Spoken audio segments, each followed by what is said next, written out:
ಕೇಂದ್ರದ ಜಾತಿ ಗಣತಿಗೆ ಸಿಎಂ ಸ್ವಾಗತ.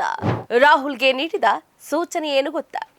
ರಾಹುಲ್ ಗಾಂಧಿಗೆ ಅಭಿನಂದನೆ ಸಲ್ಲಿಸಿದ್ಯಾಕೆ ಸಿದ್ದು? ರಾಜಕೀಯ ಲಾಭ ಪಡೆಯುವುದಕ್ಕೆ ಬಿಜೆಪಿ ಕಾಂಗ್ರೆಸ್ ನಡುವೆ ಸಮರ ಸ್ಟಾರ್ಟ್. ಈ ಜಾತಿ ಗಣತಿಯನ್ನ ನಡೆಸುವುದಕ್ಕೆ ಕೇಂದ್ರ ಸರ್ಕಾರ ತೀರ್ಮಾನವನ್ನ ಮಾಡಿದ್ದು, ಮಾಧ್ಯಮಗಳಿಗೆ ವಿವರ ನೀಡಿದ ಕೇಂದ್ರ ಸಚಿವ ಅಶ್ವಿನ್ ವೈಷ್ಣವ್, ಜಾತಿ ಗಣತಿಯು ಮುಂದಿನ ರಾಷ್ಟ್ರೀಯ ಜನಗಣತಿ ಕಾರ್ಯದ ಭಾಗ ಆಗುತ್ತೆ ಅಂತ ಹೇಳಿದ್ದಾರೆ. ಜಾತಿ ಗಣತಿ ಜೊತೆ ಸಾಮಾಜಿಕ, ಆರ್ಥಿಕ ಮತ್ತು ಶೈಕ್ಷಣಿಕ ಸಮೀಕ್ಷೆಯನ್ನು ಕೂಡ ನಡೆಸಬೇಕು ಅಂತ ಕೇಂದ್ರ ಸರ್ಕಾರವನ್ನ ಆಗ್ರಹಪಡಿಸ್ತಾ ಇದೆ. ಆರ್ಥಿಕ ಮತ್ತು ಸಾಮಾಜಿಕ ಅಸಮಾನತೆಯನ್ನ ಹೋಗಲಾಡಿಸುವ ಮೂಲಕವೇ ಜಾತಿ ನಾಶ ಸಾಧ್ಯ ಅಂತ ನಾನು ಬಲವಾಗಿ ನಂಬಿದ್ದೀನಿ. ಇದನ್ನ ಕರ್ನಾಟಕ ಬಿಜೆಪಿ ನಾನಾ ಸಬೂಬುಗಳನ್ನ ಮುಂದೊಡ್ಡಿ ವಿರೋಧ ಮಾಡ್ತಾ ಇದೆ. Congress governments have always opposed caste census. तो ये कास्ट सेंसस इस चीज को बदलने का फाउंडेशन है। Caste census only as a political tool. ये सेंसस कब होगा? Such surveys have created doubts in the society. उन्होंने क्यों लिया, क्यों नहीं लिया, उसमें मुझे कोई इंटरेस्ट नहीं है। ನಮಸ್ಕಾರ, ಸ್ಪೇಡ್ ನ್ಯೂಸ್ಗೆ ಸ್ವಾಗತ. ನಾನು ಚಂದ್ರಕಲಾ ಗೋವಿಂದಪ್ಪ. ಕೇಂದ್ರದ ಜಾತಿ ಗಣತಿಗೆ ಸಿಎಂ ಸ್ವಾಗತ. ರಾಹುಲ್ಗೆ ನೀಡಿದ ಸೂಚನೆ ಏನು ಗೊತ್ತಾ? ರಾಹುಲ್ ಗಾಂಧಿಗೆ ಅಭಿನಂದನೆ ಸಲ್ಲಿಸಿದ್ಯಾಕೆ ಸಿದ್ದು? ರಾಜಕೀಯ ಲಾಭ ಪಡೆಯುವುದಕ್ಕೆ ಬಿಜೆಪಿ ಕಾಂಗ್ರೆಸ್ ನಡುವೆ ಸಮರ ಸ್ಟಾರ್ಟ್. ಎಸ್, ಲೋಕಸಭೆ ವಿಪಕ್ಷ ನಾಯಕ ರಾಹುಲ್ ಗಾಂಧಿ ಅವರ ಸಂಪೂರ್ಣ ಬೆಂಬಲದೊಂದಿಗೆ ಜಾತಿ ಗಣತಿ ಬೇಡಿಕೆ ಬಗ್ಗೆ ಕಾಂಗ್ರೆಸ್ ನಿರಂತರವಾಗಿ ಧ್ವನಿಯನ್ನ ಎತ್ತುತ್ತಾ ಬಂದಿತ್ತು ಅಂತ ಎಐಸಿಸಿ ಅಧ್ಯಕ್ಷ ಮಲ್ಲಿಕಾರ್ಜುನ್ ಖರ್ಗೆ ಅವರು ಹೇಳಿದ್ದಾರೆ.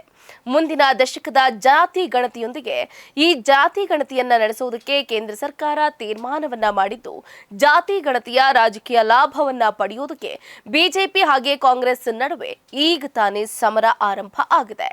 ಲೋಕಸಭೆ ವಿಪಕ್ಷ ನಾಯಕ ರಾಹುಲ್ ಗಾಂಧಿ ಅವರ ಸಂಪೂರ್ಣ ಅಭಿಮತದೊಂದಿಗೆ ಜಾತಿ ಗಣತಿ ಬೇಡಿಕೆ ಬಗ್ಗೆ ಕಾಂಗ್ರೆಸ್ ನಿರಂತರವಾಗಿ ಧ್ವನಿಯನ್ನ ಎತ್ತುತ್ತಾ ಇರುವುದು ಎಷ್ಟರ ಮಟ್ಟಿಗೆ ಸರಿ ಅನ್ನುವ ಪ್ರಶ್ನೆಗಳು ಕೂಡ ಉದ್ಭವ ಆಗಿದೆ.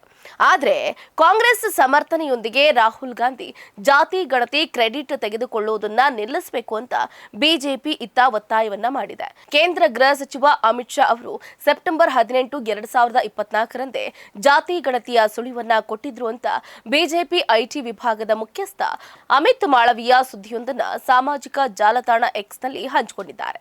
ಜಾತಿ ಗಣತಿ ಕುರಿತು ಶೀಘ್ರದಲ್ಲೇ ನಿರ್ಧಾರವನ್ನ ಪ್ರಕಟಿಸಲಾಗುತ್ತೆ ಅಂತ ಜಾತಿ ಗಣತಿಯ ಬೇಡಿಕೆಗಾಗಿ ಕಾಯುವಂತೆ ಶಾ ಕೂಡ ಹೇಳಿದ್ದಾರೆ.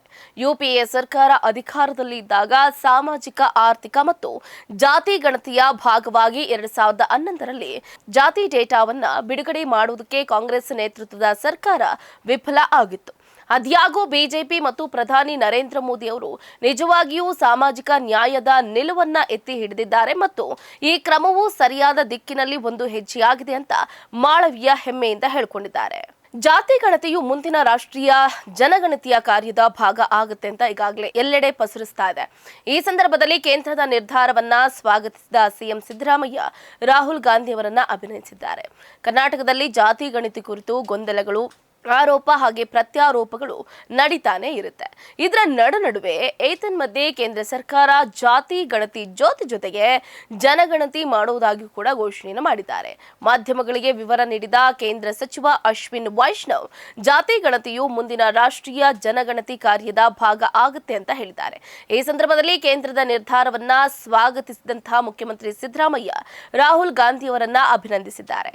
ರಾಹುಲ್ ಗಾಂಧಿ ಅವರನ್ನ ಅಭಿನಂದಿಸ್ತೀನಿ, ಯಾಕಂತಂದ್ರೆ ಜಾತಿ ಗಣತಿ ಕುರಿತು ಸೋಷಿಯಲ್ ಮೀಡಿಯಾದಲ್ಲಿ ಪೋಸ್ಟ್ ಹಾಕುವ ಮೂಲಕ ಸ್ವಾಗತಿಸಿರುವ ಮುಖ್ಯಮಂತ್ರಿಗಳು ಜಾತಿ ಗಣತಿ ಜೊತೆಯಲ್ಲೇ ಮೀಸಲಾತಿ ಮಿತಿ ಏರಿಕೆಯ ನಿರ್ಧಾರವನ್ನು ಕೂಡ ಸಂಪೂರ್ಣ ಬೆಂಬಲಿಸಿ ಅದನ್ನ ನಮ್ಮ ಪಕ್ಷದ ರಾಷ್ಟ್ರೀಯ ಕಾರ್ಯಕ್ರಮವನ್ನಾಗಿಸಿ ರೂಪಿಸಿ ದೇಶದಾದ್ಯಂತ ಪ್ರಚಾರ ಮಾಡ್ತಾ ಬಂದ ಕಾಂಗ್ರೆಸ್ ಪಕ್ಷದ ನಾಯಕರಾದ ರಾಹುಲ್ ಗಾಂಧಿ ಅವರನ್ನ ಈ ಸಂದರ್ಭದಲ್ಲಿ ನಾನು ಅಭಿನಂದಿಸ್ತೀನಿ. ಅವರ ಅವಿರತ ಪ್ರಯತ್ನದ ಒತ್ತಡದಿಂದಾಗಿ ಇವತ್ತು ಪ್ರಧಾನಿ ನರೇಂದ್ರ ಮೋದಿಯವರು ಜಾತಿ ಗಣತಿ ನಡೆಸುವ ನಿರ್ಧಾರವನ್ನ ಕೈಗೊಂಡಿದ್ದಾರೆ ಅನ್ನೋದು ಅವರು ಒಪ್ಪಿಕೊಳ್ಳದೆ ಇರಬಹುದು, ಆದರೆ ದೇಶ ಖಂಡಿತ ಒಪ್ಪುತ್ತೆ ಅಂತ ರಾಹುಲ್ ಗಾಂಧಿ ಅವರಿಗೆ ಕ್ರೆಡಿಟ್ ಅನ್ನ ಕೊಟ್ಟಿದ್ದಾರೆ.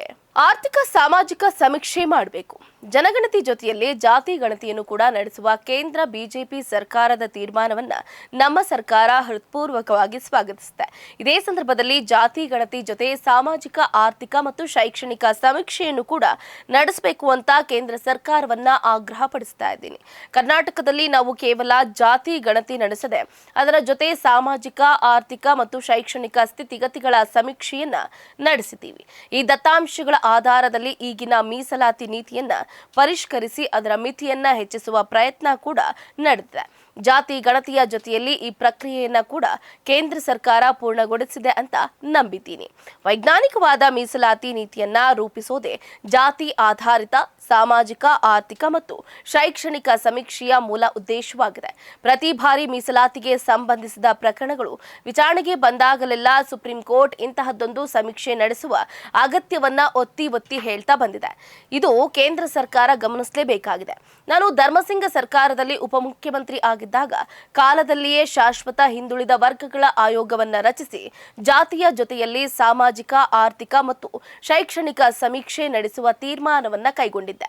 ಕಾರಣಾಂತರಗಳಿಂದ ಅನುಷ್ಠಾನಗೊಳ್ಳದೆ ನೆನೆಗುದಿಗೆ ಬಿದ್ದ ಆ ನಿರ್ಧಾರವನ್ನ ಕಾರ್ಯರೂಪಕ್ಕೆ ತರುವುದಕ್ಕೆ ಮತ್ತೆ ನಾನು ರಾಜ್ಯದ ಮುಖ್ಯಮಂತ್ರಿ ಆಗಬೇಕಾಯಿತು ಅಂತ ಹೇಳಿದ್ದಾರೆ. ಇನ್ನು ಬಿಜೆಪಿಯವರು ಕೊನೆಗೂ ಕೂಡ ಒಪ್ಕೊಂಡ್ಬಿಟ್ಟಿದ್ದಾರೆ. ಜಾತಿ ಗಣತಿ ನಡೆಸೋದ್ರಿಂದ ಜಾತಿ ಸಂಘರ್ಷಗಳು ಹೆಚ್ಚಾಗಿ ಸಮಾಜ ಹೊಡೆದು ಹೋಗುತ್ತೆ. ಜಾತಿ ಗಣತಿ ಅನ್ನೋದು ಹಿಂದೂ ಸಮಾಜವನ್ನ ಒಡೆಯುವ ಹುನ್ನಾರ ಅಂತೆಲ್ಲ ವರ್ಷಗಳ ಕಾಲ ಟೀಕಾ ಪ್ರಹಾರವನ್ನ ಮಾಡ್ತಾ ಬಂದ ಭಾರತೀಯ ಜನತಾ ಪಕ್ಷ ಮತ್ತು ಅದರ ನೇತೃತ್ವದ ಸರ್ಕಾರಗಳು ಕೊನೆಗೂ ಜಾತಿ ಗಣತಿಯ ಸಾಮಾಜಿಕ ಮಹತ್ವವನ್ನ ಅರ್ಥ ಮಾಡಿಕೊಂಡಿರುವುದು ಸ್ವಾಗತಾರ್ಹ ಬೆಳವಣಿಗೆ ಅಂದಿದ್ದಾರೆ. ಭಾರತದ ಸಾಮಾಜಿಕ ವ್ಯವಸ್ಥೆಯಲ್ಲಿ ಜಾತಿ ಅನ್ನೋದು ವಾಸ್ತವ, ಜಾತಿ ಇಲ್ಲ ಅನ್ನೋದು ಆತ್ಮವಂಚನೆ. ಜಾತಿ ಅನ್ನುವ ವಾಸ್ತವವನ್ನ ಒಪ್ಪಿಕೊಳ್ಳುವ ಮೂಲಕವೇ ಅದರ ನಾಶಕ್ಕೆ ಪ್ರಯತ್ನ ಮಾಡಬೇಕಾಗಿದೆ. ಆರ್ಥಿಕ ಮತ್ತು ಸಾಮಾಜಿಕ ಅಸಮಾನತೆಯನ್ನ ಹೋಗಲಾಡಿಸುವ ಮೂಲಕವೇ ಜಾತಿ ನಾಶ ಸಾಧ್ಯ ಅಂತ ನಾನು ಬಲವಾಗಿ ನಂಬಿದ್ದೀನಿ. ಕರ್ನಾಟಕದಲ್ಲಿ ನಾವು ನಡೆಸಿದ್ದ ಸಾಮಾಜಿಕ, ಆರ್ಥಿಕ ಮತ್ತು ಶೈಕ್ಷಣಿಕ ಸಮೀಕ್ಷೆಯ ವರದಿ ಸಿದ್ಧ ಇದೆ. ಇದನ್ನ ಕರ್ನಾಟಕ ಬಿಜೆಪಿ ನಾನಾ ಸಬೂಬುಗಳನ್ನ ಮುಂದೊಡ್ಡಿ ವಿರೋಧ ಮಾಡ್ತಾ ಇದೆ. ಯಾರೇ ವಿರೋಧಿಸಿದ್ರೂ ಕೂಡ ನಾವು ಜಾತಿ ಗಣತಿಯನ್ನ ಸ್ವೀಕಾರ ಮಾಡೇ ಮಾಡ್ತೀವಿ ಅಂತ ಒಂದು ಕಡೆ ಸಿದ್ದರಾಮಯ್ಯ, ಮತ್ತೊಂದು ಕಡೆ ರಾಹುಲ್ ಗಾಂಧಿ ಪಣ ತೊಟ್ಟಿರುವಂತದ್ದು. ಇದಾಗಿತ್ತು ಇವರೆಗಿನ ಸ್ಪೇನ್ ನ್ಯೂಸ್. ನೋಡ್ತಾ ಇರಿ ಸುದ್ದಿ ನಿಮ್ಮದು, ಬೇಗ ನಮ್ಮದು. ಹೆಚ್ಚಿನ ಸುದ್ದಿಗಳಿಗಾಗಿ ನಮ್ಮ ಚಾನೆಲ್ನ ಸಬ್ಸ್ಕ್ರೈಬ್ ಮಾಡಿ,